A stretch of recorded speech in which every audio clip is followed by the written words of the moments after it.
For our continued reading of the Bible through the year 2024, a reading of Leviticus chapters 14 through 15, followed by Psalm 36 in the English Standard Version of the Bible by Crossways Publishing, a division of Good News Publishing of Wheaton, Illinois.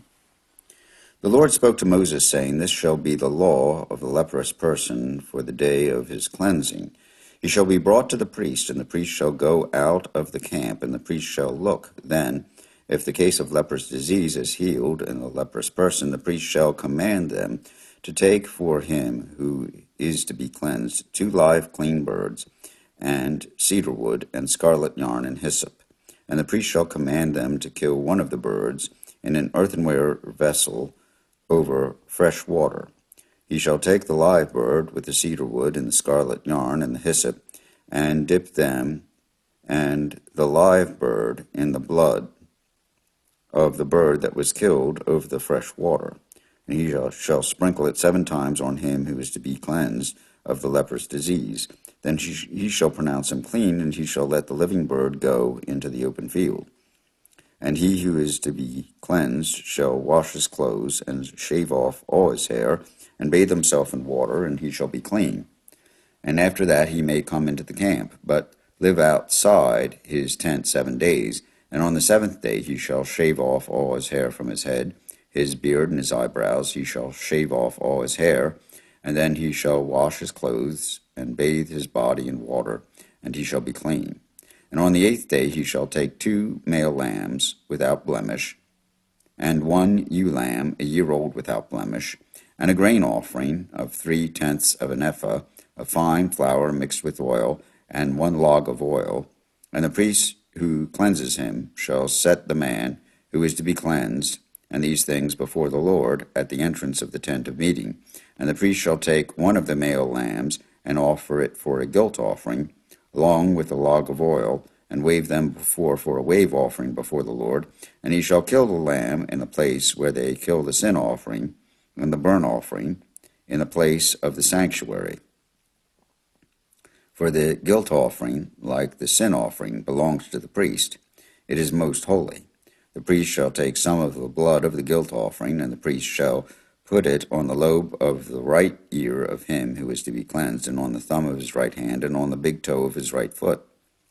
Then the priest shall take some of the log of oil, and pour it into the palm of his own left hand, and dip his right finger in the oil that is in his left hand, and sprinkle some oil with his finger 7 times before the Lord. And some of the oil that remains in his hand the priest shall put on the lobe of the right ear of him who is to be cleansed, and on the thumb of his right hand, and on the big toe of his right foot, on top of the blood of the guilt offering.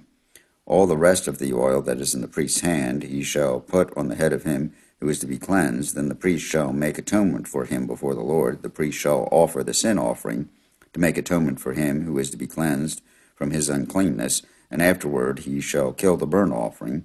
And the priest shall offer the burnt offering and the grain offering on the altar. Thus the priest shall make atonement for him, and he shall be clean. But if he is poor and cannot afford so much, then he shall take 1 male lamb for a guilt offering to be waved, to make atonement for him, and 1/10 of an ephah of fine flour mixed with oil for a grain offering, and a log of oil, also 2 turtle doves or 2 pigeons, whichever he can afford. The one shall be a sin offering, and the other a burnt offering. And on the 8th day he shall bring them for his cleansing to the priest, to the entrance of the tent of meeting before the Lord. And the priest shall take the lamb of the guilt offering and of the log of oil, and the priest shall wave them with a wave offering before the Lord. And he shall kill the lamb of the guilt offering, and the priest shall take some of the blood of the guilt offering, and put it on the lobe of the right ear of him who is to be cleansed, and on the thumb of his right hand, and on the big toe of his right foot. And the priest shall pour some of the oil into the palm of his own left hand, and shall sprinkle with his right finger some of the oil that is in his hand 7 times before the Lord. And the priest shall put some of the oil that is in the hand on the lobe of the right ear of him who is to be cleansed, and on the thumb of his right hand, and on the big toe of his right foot, in the place where the blood of the guilt offering was put. And the rest of the oil that is in the priest's hand he shall put on the head of him who is to be cleansed, to make atonement for him before the Lord. And he shall offer of the turtle doves or pigeons, whichever he can afford, one for a sin offering and the other for a burnt offering, along with a grain offering. And the priest shall make atonement before the Lord for him who is to be cleansed. This is the law for him in whom is a case of leprous disease, who cannot afford the offerings for his cleansing. The Lord spoke to Moses and Aaron, saying, When you come into the land of Canaan, which I give you for a possession, and put a case of leprous disease in a house in the land of your possession, then he who owns the house shall come and tell the priest, There seems to me to be some case of disease in my house. Then the priest shall command that they empty the house before the priest goes to examine the disease, lest all that is in the house be declared unclean. And afterward the priest shall go in to see the house, and he shall examine the disease. And if the disease is in the walls of the house with greenish or reddish spots, and if it appears to be deeper than the surface, then the priest shall go out of the house to the door of the house, and shut up the house 7 days. Then the priest shall come again on the 7th day and look. If the disease has spread in the walls of the house, then the priest shall command that they take out the stones in which is the disease, and throw them into an unclean place outside the city. And he shall have the inside of the house scraped all around, and the plaster that they scrape off they shall pour out in an unclean place outside the city. Then they shall take other stones and put them in the place of the stones, and he shall take other plaster and plaster the house. If the disease breaks out again in the house after he has taken out the stones and scraped the house and plastered it, then the priest shall go and look. And if the disease has spread in the house, it is a persistent leprous disease in the house, it is unclean. And he shall break down the house, its stones and timber, and all the plaster of the house, and he shall carry them out of the city to an unclean place. Moreover, whoever enters the house while it is shut up shall be unclean until the evening, and whoever sleeps in the house shall wash his clothes, and whoever eats in the house shall wash his clothes. But if the priest comes and looks, and if the disease has not spread in the house after the house was plastered, then the priest shall pronounce the house clean, for the disease is healed. And for the cleansing of the house he shall take 2 small birds with cedar wood and scarlet yarn and hyssop. He shall kill one of the birds in an earthenware vessel for over fresh water, and shall take the cedar wood and the hyssop and the scarlet yarn, along with the live bird, and dip them in the blood of the bird that was killed, and in the fresh water, and sprinkle the house 7 times. Thus he shall cleanse the house of the blood of the bird, and with the fresh water, and with the live bird, and with the cedar wood, and hyssop, and scarlet yarn. And he shall let the live bird go out of the city into the open country. He shall make atonement for the house, and it shall be clean. This is the law for any case of leprous disease, for an itch, for leprous disease in garment or in a house, and for a swelling or an eruption or a spot, to show when it is unclean and when it is clean. This is the law for leprous disease. The Lord spoke to Moses and Aaron, saying, Speak to the people of Israel, and say to them, When any man has a discharge from his body, his discharge is unclean. And this is the law of his uncleanness for a discharge, whether his body runs with his discharge, or his body is blocked up by his discharge, it is his uncleanness. Every bed on which the one with a discharge lies shall be unclean, and everything on it he sits shall be unclean. And anyone who touches his bed shall wash his clothes, and bathe himself in water, and be unclean until evening. And whoever sits on anything on which the one with a discharge has sat shall wash his clothes, and bathe himself in water, and be unclean until the evening.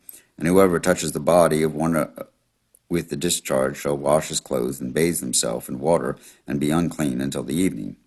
And if the one with the discharge sits on someone who is clean, then he shall wash his clothes, and bathe himself in water, and be unclean until the evening.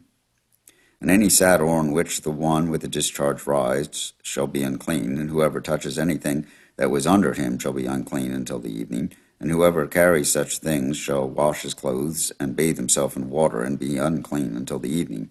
Anyone whom the one with the discharge touches without having rinsed his hands in water shall wash his clothes, and bathe himself in water, and be unclean until the evening. And an earthenware vessel in which the one with the discharge touches shall be broken, and every vessel of wood shall be rinsed in water. And when the one with the discharge is cleansed of his discharge, then he shall count for himself 7 days for his cleansing, and wash his clothes, and he shall bathe his body in fresh water, and shall be clean. And on the 8th day he shall take 2 turtle doves or 2 pigeons, and come before the Lord to the entrance of the tent of meeting, and give them to the priest. And the priest shall use them, one for a sin offering, and the other for a burnt offering. And the priest shall make atonement for him before the Lord for his discharge. If any man has an emission of semen, he shall bathe his whole body in water, and be unclean until evening. And every garment and every skin on which the semen comes shall be washed with water, and be unclean until the evening. If a man lies with a woman and has an emission of semen, both of them shall bathe themselves in water, and be unclean until the evening. When a woman has a discharge, and the discharge of her body is blood, she shall be in her menstrual impurity for 7 days, and whoever touches her shall be unclean until the evening. And everything on which she lies during her menstrual impurity shall be unclean. Everything also on which she sits shall be unclean. And whoever touches her bed shall wash his clothes, and bathe himself in water, and be unclean until the evening. And whoever touches anything on which she sits shall wash his clothes, and bathe himself in water, and be unclean until the evening. Whether it is the bed or anything on which she sits, when he touches it, he shall be unclean until the evening. And if any man lies with her, and her menstrual impurity comes upon him, he shall be unclean 7 days, and every bed on which he lies shall be unclean. If a woman has a discharge of blood for many days, not at the time of her menstrual impurity, or if she has a discharge beyond the time of her menstrual impurity, all the days of the discharge she shall continue in uncleanness, as in the days of her impurity she shall be unclean. Every bed on which she lies all of the days of her discharge shall be to her as the bed of her impurity, and everything on which she sits shall be unclean, as in the uncleanness of her menstrual impurity. And whoever touches these things shall be unclean, and shall wash his clothes, and bathe himself in water, and be unclean until the evening. But if she is cleansed of her discharge, she shall count for herself 7 days, and after that she shall be clean. And on the 8th day she shall take 2 turtle doves or 2 pigeons, and bring them to the priest, to the entrance of the tent of meeting. And the priest shall use one for a sin offering, and the other for a burnt offering. And the priest shall make atonement for her before the Lord for her unclean discharge. Thus you shall keep the people of Israel separate from their uncleanness, lest they die in their uncleanness by defiling my tabernacle that is in their midst. This is the law for him who has a discharge, and for him who has an emission of semen, becoming unclean thereby, also for her who is unwell with her menstrual impurity, that is, for anyone male or female who has a discharge, and for the man who lies with a woman who is unclean. Here ends Leviticus chapters 14 and 15. Psalm 36. Transgression speaks to the wicked deep in his heart. There is no fear of God before his eyes, for he flatters himself in his own eyes that his iniquity cannot be found out and hated. The words of his mouth are trouble and deceit. He has ceased to act wisely and do good. He plots trouble while on his bed. He sets himself in a way that is not good. He does not reject evil. Your steadfast love, O Lord, extends to the heavens, your faithfulness to the clouds. Your righteousness is like the mountains of God. Your judgments are like the great deep. Man and beast you save, O Lord. How precious is your steadfast love, O God! The children of mankind take refuge in the shadow of your wings. They feast on the abundance of your house, and you give them drink from the river of your delights. For with you is the fountain of life. In your light do we see light. O continue your steadfast love to those who know you, and your righteousness to the upright of heart. That not the foot of arrogance come upon me, nor the hand of the wicked drive me away. There the evildoers lie fallen. They are thrust down, unable to rise. Here ends Psalm 36, and these readings from Leviticus and Psalm 36 from the English Standard Version of the Bible by Crossways Publishing, a division of Good News Publishing of Wheaton, Illinois.